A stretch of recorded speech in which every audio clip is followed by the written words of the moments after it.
Kalau Allah Ta'ala minta lembutkan hati orang kita mengumpat supaya dia maafkan kita.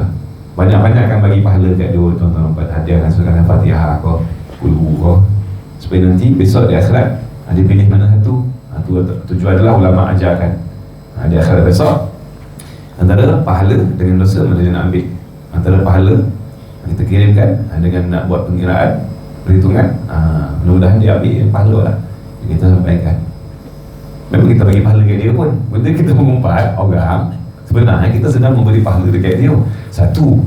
Dan kemudian pula tuan-tuan umpat, amal ibadah yang kita buat sampai langit pertama, semua amal itu dia hopeng balik dekat pokok kita. Itu dosa mengumpat. Dia tak lepas, amalan dia tak lepas sebab ada dosa mengumpat. Langit pertama lagi dah kan, langit kan 7 kan filter. Tapisan amal yang kita buat ini ada 7, termasuk kalau termasuk sekali dengan Allah dan sekali dengan Allah Ta'ala. Lepas yang ke-7 Allah Subhanahu Wa Ta'ala pula. Mana ada 8 tul. Betul. Semua tu kena bayar tuan-tuan. Kalau lepas tul pertama, tul kedua pula. Tul pertama apa bayarannya? Clear, tak ada mengumpat. Baru lepas masuk keluar ada pula. Dia akan berita. Mereka ada strict forward tuan-tuan. Tak terima rasuah, bawa amalan. Ni ada mengumpat hari ini. Habis. Apa kita buat? Solat, baca Quran, zikir, mengaji, sedekah. Habis. Hari itulah. Hari itu. Besok pula. Nak kita macam tu lah letih, kita datang belajar. Sini saya kira percaya tak adalah kan. InsyaAllah mudah-mudahan Allah Ta'ala pelihara kita semua. Tapi ada juga tuan-tuan di kawasan yang mana orang ahli jemaah itu selalu rajin datang belajar. Dia masih lagi mengamalkan kebiasaan masyarakat jahiliyah dahulu kala lah. Sampai lagi mengumpat. Dan saya ada juga terdengar kisah tuan-tuan yang mengumpat tu bukan orang lain. Termasuk juga lah dia ada bergelar depan tu, ada gelaran-gelaran yang ada kewibawaan lah. Kalau salah satu contoh gelaran ni tu seperti contoh ustazah ataupun ustaz tu. Namanya manusia takkan lepas lari daripada melakukan kesalahan dan kesilapan. Jangan kita tertipu dengan jawatan, dengan pangkat. Kalau nama itu ada gelaran, perhatikan, ini kita punya guideline. Dia cakap tentang orang tak? Cakap, apa tujuan dia cakap tentang orang? Nak menyebarkan keburukan. Tak kisahlah yang bercakap tu ustaz ke, ustazah ke. Misalkan kalau dia mencakap direct terang-terangan perkara tersebut, kita dah belajar tuan-tuan, bagus ke? Dengan kita perlu patuh kepada dia. Contoh, termasuklah saya yang bercakap ni. Kalau saya juga yang mengumpat kan, tuan-tuan agak nak pakai tak? Walaupun ustaz ni, dia ustaz tu. Ustaz dah dosa lagi besar lagi kalau dia mengumpat. Sebab dia menjadi tetap mampu kan. Ustaz pun mengumpat, ustazah pun mengumpat. Kita kan ustazah. Sekali lah. Nampak tak? Dia akan tanggung tuan-tuan umpat. Berat kan? Berat tak berat mengumpat. Kecuali 6 keadaan. Pertama, kita nak pergi buat nak buat report. Report jiran sebelah rumah buang sampah ke rumah kita. Kita nak buat report. Kena cakap kan keburukan dia. Kena beritahu. Maklumat tu kena tepat. Pergi balik polis. Jiran sebelah rumah siapa jiran tu? Kanan ke kiri daripada ke belakang. Namanya siapa? Kena clear kan? Sebut betul-betul jelas. Dan kena sebutkan juga apa perbuatan yang salah tu. Perbuatan salah tu contoh dia buang sampah ataupun berzina ke. Tak kisahlah kita nak buat report. Mesti clear nama. Kan kita sebut benda keburukan. Dia suka tak suka. Tapi boleh? Boleh. Sebab apa? Untuk keadilan lah. Untuk mendapat keadilan. Ini kalau orang yang dizalimi, dia nak mengadu kepada pihak berkuasa. Dia boleh kan? Boleh. Ada orang pukul ataupun si isteri kena pukul dengan suami kan. Takkan report tu saya kena pukul. Saya pukul. Entahlah, biarlah. Adalah orang pukul saya. Sorahlah pada Allah Ta'ala. Baik tak ada report. Mengadu kena sebut siapa? Terang-terang. Anak ke yang pukul tak? Ayah ke yang pukul? Omak ke pukul tak? Suami. Suami tu dia buat dalam Quran kan. Maka adakah berdosa menyebut keburukan suami kalau dia dizalimi? Tak. Ingat tuan-tuan umpannya, ada setengah perempuan kan dia inginkan kena patuh dengan suami, kena dongah dengan suami. Syurga baru dapat lagi suami kan. Betul sebabkan itu suami pun bikin kesempatan lah. Pada pijak pun tak apa, syurga pijak kepala saya, sanggup kan dibiarkan. Padahal perbuatan tu tuan-tuan orang tak betul dan perbuatan yang zalim, maka perlu dilakukan. Dan melakukan keburukan tersebut itu tidak dipanggil mengumpat. Kemudian orang yang kedua yang dihalalkan mengumpat, kalau dia nak minta tolong, ini juga samalah pada pihak Jabatan Agama ke, nak hilangkan perbuatan maksiat, pergi report siapa yang buat maksiat tu, jiran sebelah rumah contoh kan, jiran lagi balik jiran, orang terdekat kan. Kita nampak ada santi, kita kenal jiran, kita kenal, tiba-tiba dia bawa orang yang tak dikenali, kita tak tahu pun, kita beripot lah. Teman mula kita tanya kan, kau dah nikah ke? Dia kata tak, tapi boleh. Dan kejadian tu berlaku setiap hari. Kita tak redha dengan perbuatan maksiat, kita nak syurga, buat ada report, cerita lah, maka itu tak dinamakan mengumpat, itu nak mencegah maksiat. Yang ketiga, ni kalau kita pergi jumpa dengan mufti, jumpa dengan qadi, kaunselor, kan kita nak bercerita masalah kita tuan-tuan orang supaya masalah tu diselesaikan, dapat diselesaikan. Maka bercerita tentang masalah tu, sebutlah juga kan siapa pelaku yang melakukan perbuatan yang tak sepatutnya pada kita mau bercerita. Maka ada kata mengumpat tu tak mengumpat juga, minta fatwa dipanggil. Okey, dah fatwa. Tapi kalau boleh tuan-tuan nampak, rahsiakan lah. Ada orang dia bercerita seolah-olah bukan dia, bukan dia ambil, kalau ni kawan dia lah, tapi keadaan sebenarnya dia yang alami. Dia dengan suami dia, tapi dia dikatakan kawan dia ni dengan suami masalah tu berlaku antara kedua-dua itu. Dia bercerita lah exactly macam mana bla-bla-bla, tapi nama tak disebutkan. Itu pun bagus juga lah kalau nak buat macam tu. Yang keempat, kita nak bagi amaran, peringatan kepada orang Islam. Muhammad ni berhati-hati. Dia ni boleh pecah manah ni, contoh kan. Jadi hati-hati dengan dia.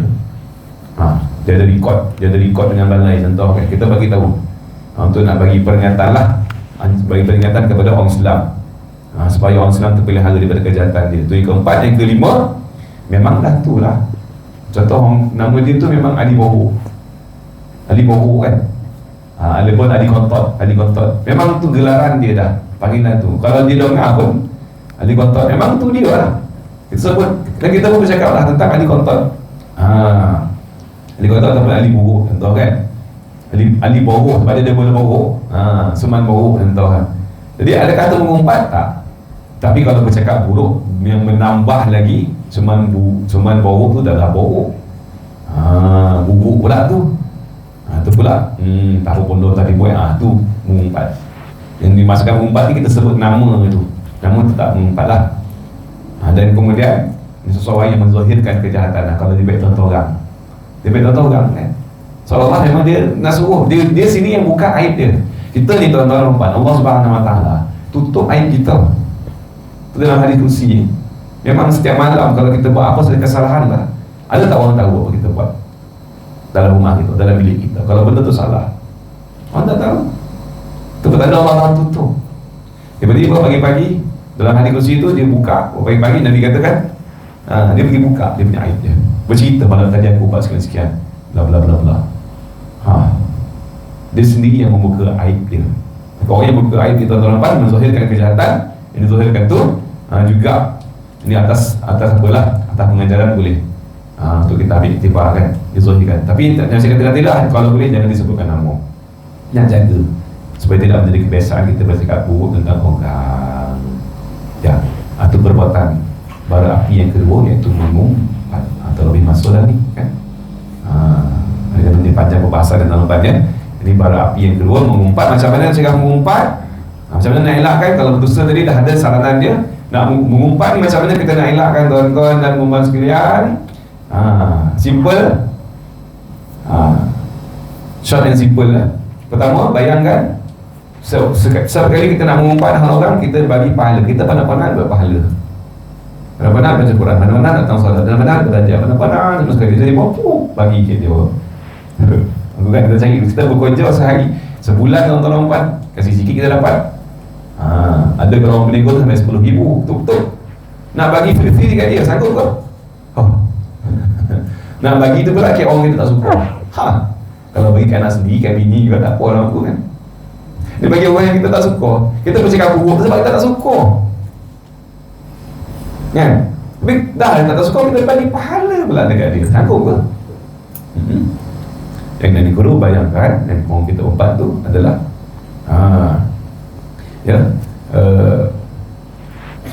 saudara kita sendiri, dan bayangkan itu adalah daging bangkai. Bangkai sanggup kita makan. Kalau tak sanggup makan bangkai, maka kunci tahan dia. Habis tu kalau saya dengar mengumpat macam mana? Dengar mengumpat, kalau bercegah cegah dengar mengumpat. Sebab orang yang mengumpat dengan orang yang mendengar orang mengumpat sama saja. Panggil syarikallah. Jadi berpakat aku, saya tak mengumpat, saya dengar ada. Saya tak tahu apa. Betul buat apa? Betul untuk dengar lah. Sama.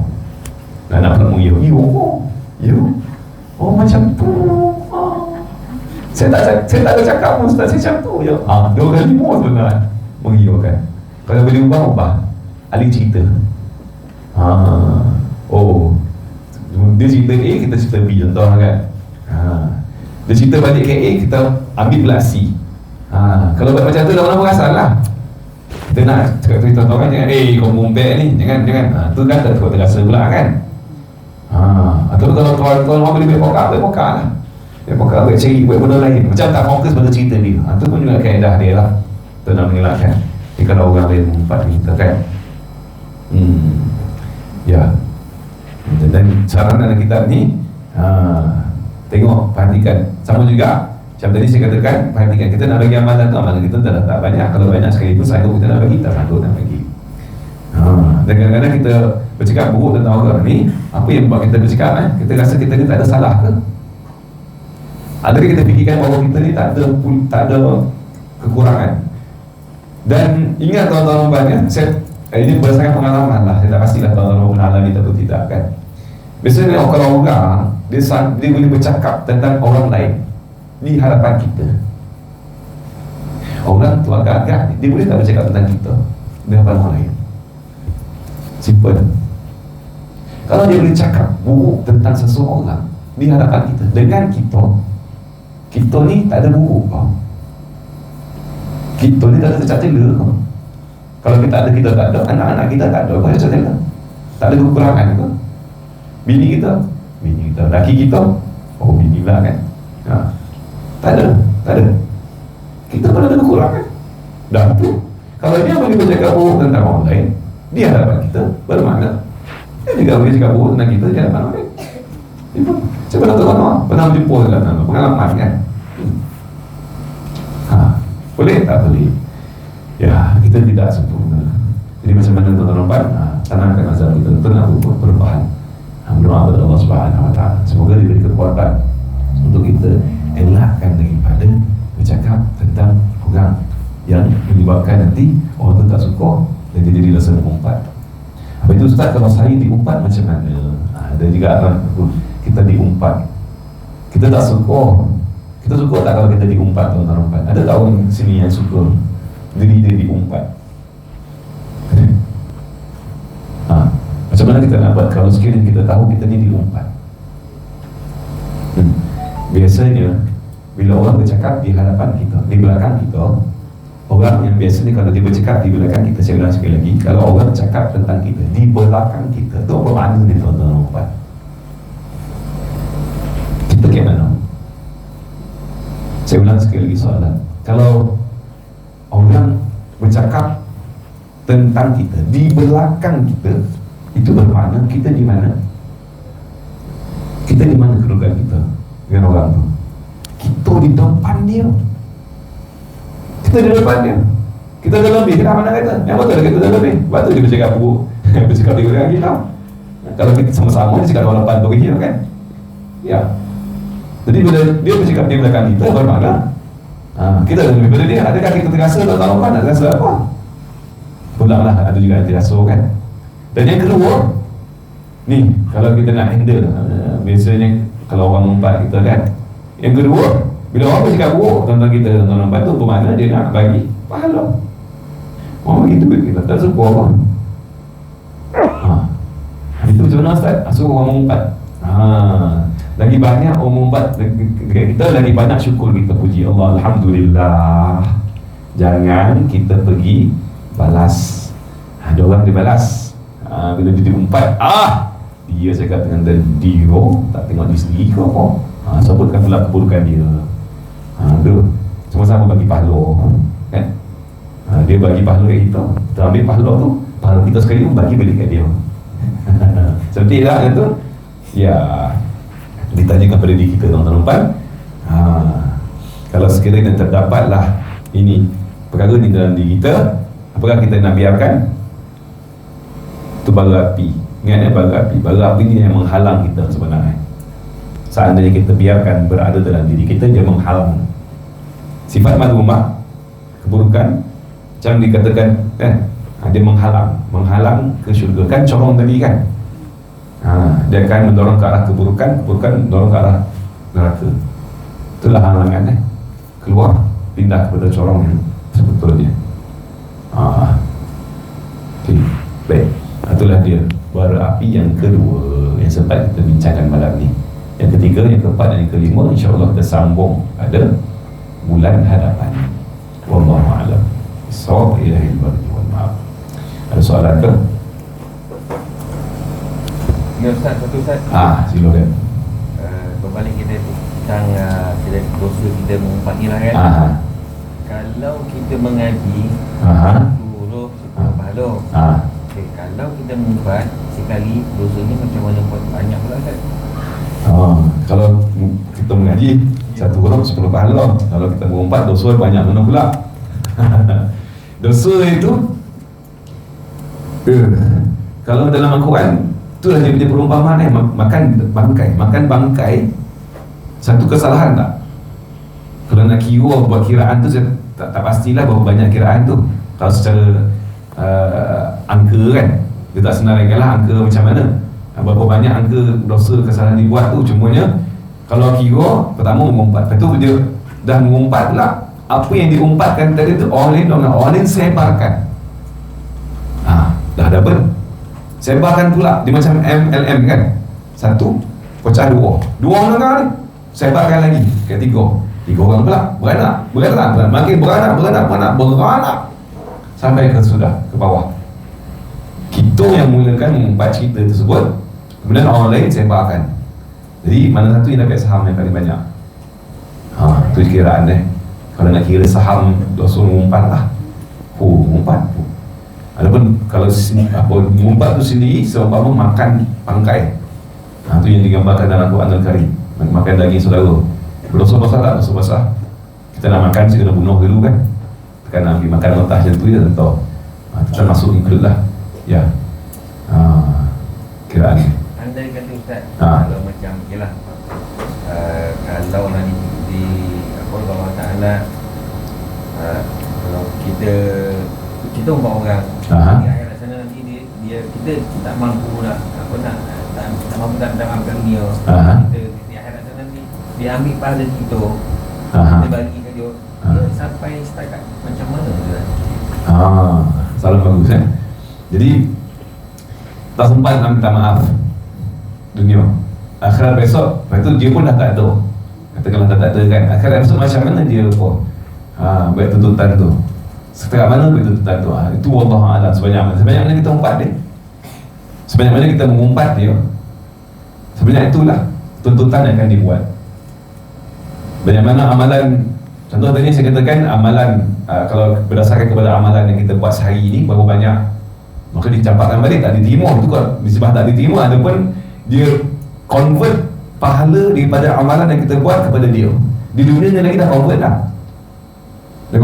Dia dah account kita, amalan kita tu dah dikosongkan kan, dah dibagi dekat dia. Lepas tu besok kita buat lagi, kosongkan lagi bagi kat dia. Faham tak benda tu? Betul Ustaz? Jadi sebanyak mana kita mengumpat di dalam dunia, itu jangan terima di akhirat besok lah. Tu kalau sekiranya dia berhati tuntutan dibuat kan.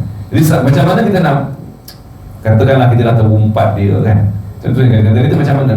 Pertama, kalau kita tahu, pergi minta maaf lah, satu secara umum, dapat kemaafan daripada tu, alhamdulillah. Dia cakap apalah, saya maafkan lah, kosong-kosong, macam yang iyo kan, maafkan lah, kosong-kosong. Okay? Dan kalau sekiranya kita tak dapat jumpa dengan orang yang kita umpat, ini yang pernah berlaku juga. Habib Umar pernah, kejadian yang berlaku pada, kenal kan Habib Umar kan? Habib Umar, ada seorang datang, dia merau jumpa Nabi Umar, dia minta maaf, dia tak Habib mana yang faham ni. Pendekkan saya dengarkan cerita. Dia kata dia dulu sebenarnya orang Habib, dia kata dulu saya umpat Habib, saya buruan Habib, saya sibuk dan saya sebarkan semua, saya sebarkan. Merau minta maaf tuan-tuan, ini kisah benar. Merau. Dan kemudian apa Habib Umar buat? Jawab, macam inilah kau pergi balik rumah. Dia secara bola. Kenapa pula besok kau apa ni, kat rumah ada tak ni bulu ayam? Bulu ayam, kita kan bulu ayam kan? Ada ni. Besok pergi balik rumah, ambil bulu ayam. Suatu perjalanan datang ke sini, jumpa dengan saya balik, ambil bulu tu, cabut satu-satu kan, sepanjang jalan tu cabut satu-satu sampailah kata. Dia buat, dia mula tak tahu dia buat. Dengan jaga kalau dah buat tu akan dapat kemaafan lah kan. Jadi dia pun buat. Pendek cerita besok sampai dekat rumah dia dah logo kan. Kata saya dah buat dah apa yang Habib suruh buat, mudah-mudahan dapatlah kemaafan. Habib tanya kat dia, sekarang ni boleh tak kau kutip balik bulu-bulu tu? Waktu tu rau. Macam tu juga lah fitnah yang kau sebarkan, kau umpat. Tapi Habib berikan kemaafan, maaf lah, tapi cerita tu macam mana? Kita dah buat kita tuan-tuan ya. Itu kalau kita nak bertaubat, pasang niat betul-betul menyesal di atas perbuatan yang kita lakukan, dan berharap agar Allah Subhanahu Wa Taala, doa banyak-banyak. Kalau kita rasa aduh Habiblah banyak amalan dah ni bagi kan, kita dah zero ni, macam mana nak buat ni? Taubat tu 3 tuan-tuan. 4 pertama tinggal. Kita pasang niat, ya Allah, Tuhan tolong bantu aku tak bercakap lagi dah Allah daripada ni. Pertama, tinggal. Yang kedua, menyesal. Kita dah pernah buat apa yang kita dah pernah buat, kita menyesal. Menyesal, tak tahu sebelum tak tahu. Kau sama-sama ni, ya Allah, tahu ni. Nak teruskan lagi kau? Kita, baik, kita pasang azam. Azam macam ni tak adalah. Mudah-mudahan ya Allah. Dan berdoa sungguh kepada Allah, ya Allah. Terima taubat. Dan yang keempat tadi, kena minta maaf kalau tak jumpa orang tu. Banyaklah doa. Saya katakan tadi lah, banyaklah bagi pahala. Sedekahkan. Kalau sebelum ni kita mengumpat dan daripada ni kita, kalau boleh setiap kali solat tu Fatihah bagilah. Kalau kita rasa banyak sangat kan, Fatihah lah, bagi doa, ya Allah, Allah bukan hati dia supaya dia terima kemaafan kita. Ini kalau orang kita tak dapat jumpa lah, ataupun kita tak dapat nak berdamai lagi dengan dia, tapi tak apa, kita mulakan dulu dan berilah kemaafan juga pada yang lain, InsyaAllah. Dan cari dengan itu mudah-mudahan lembutlah hati dia di sana besok, dia pun berikan kemaafan. Macam-macam boleh berlaku jadi. Mungkin kadang-kadang kita rasakan berapa orang ni, ada banyak tuan-tuan kisah yang mana banyak dosa akhirnya dapat keampunan. Ramai, banyak juga. Dalam mahkamah dunia ni pun kalau banyak kes kan, boleh hilang file macam tu ya. Ni banyak ada kes ni, kita nak bicara ni, tiba-tiba file hilang macam tu ya. Boleh dihilangkan file macam tu. Akhirat Allah Subhanahu Wa Taala Maha Bijaksana. Hanya dekatkan diri kepada Allah Taala, mohon taubat kepada Allah Taala, berdoa semoga kita mendapat keampunan dan kelepasan daripada dosa mengumpat. Ya. Allah. Ya. Yang lain, Muhammad, ada kau? Rasa macam mana malam ni? Rasa kucut power kau apa? Tak ada kan? Kau ada tak rasa kucut power pula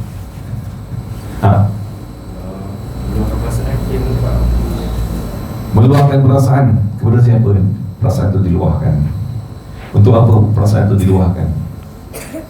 Adakah sekadar untuk nak sekadar meluah? Dengan siapa kita luahkan? Dengan bini. Bini sampai tak pada orang lain.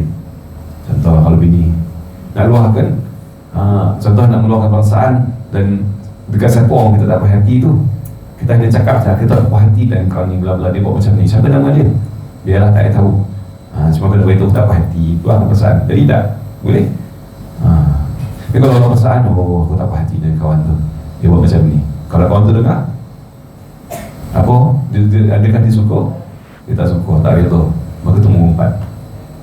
Kalau ada 6 unsur tadi, dan dapatkan nasihat, dan dapatkan kata apa ni, panduan fatwa kan, fatwa ataupun nak buat laporan ke, tu tak mengapa. Tapi kalau sekiranya tidak ada unsur yang 6 tadi itu, maka kembali kepada asal hukum adalah haram. Wallahu a'lam. Hujat ya. Ada soalan lagi kah? Mama? Okay. Doa sama kita nak Allah Ta'ala semoga kita dipelihara daripada dua bara api yang keluar daripada mulut dan lisan kita. Allahumma amin ya rabbal alamin. Jadi sebelum kita berpisah, tuan-tuan dan untuk maklumatnya, ini maklumat tentang program yang kita jalankan. Mungkin tuan-tuan ada yang dah timo WhatsApp kan, program yang dijalankan di madrasah. Dia dah dimulakan pada 8 Februari dan ada